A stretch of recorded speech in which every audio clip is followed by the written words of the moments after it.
மதுரை அழகர் கோவிலின் ராஜகோபுர வாசல். இங்கேதான் அந்த மிரட்டலான வரலாறு ஒளிந்து கொண்டிருக்கிறது. முன்னொரு காலத்தில் அழகர் சிலையையும் அதன் சக்தியையும் திருட கேரளா மன்னன் 18 மகாமந்திரவாதிகளை அனுப்பினான். அவர்களுக்கு காவலாக வெள்ளை குதிரையில் மின்னல் வேகத்தில் வந்தவர்தான் மலையாள தேசத்து கருப்பசாமி. ஆனால் அழகரின் தெய்வீக கோலத்தை பார்த்த மாத்திரத்திலேயே கருப்பசாமி தன் கடமையை மறந்து பக்தி பரவசத்தில் உறைந்து போனார். மந்திரவாதிகள் கொல்லப்பட்டனர். அவர்களின் உடல் புதைக்கப்பட்ட அந்த இடத்தில்தான் 18 படிகள் உருவானது. இன்று வரை கருப்பசாமிக்கு உருவம் கிடையாது.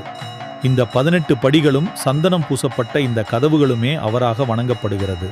மதுரை சித்திரை திருவிழாவின் போது அழகர் மலை விட்டு புறப்படும் முன் தன் காவலன் 18ஆம் படி கருப்பசாமியிடம் உத்தரவு பெற்றுச் செல்வது மதுரையின் மாறாத ஐதீகம். அநியாயம் செய்பவர்களுக்கு சிம்ம சொப்பனமாக விளங்கும் 18ஆம் படி கருப்பசாமி இன்றும் அழகர் கோவிலின் அசைக்க முடியாத காவல் தெய்வம்.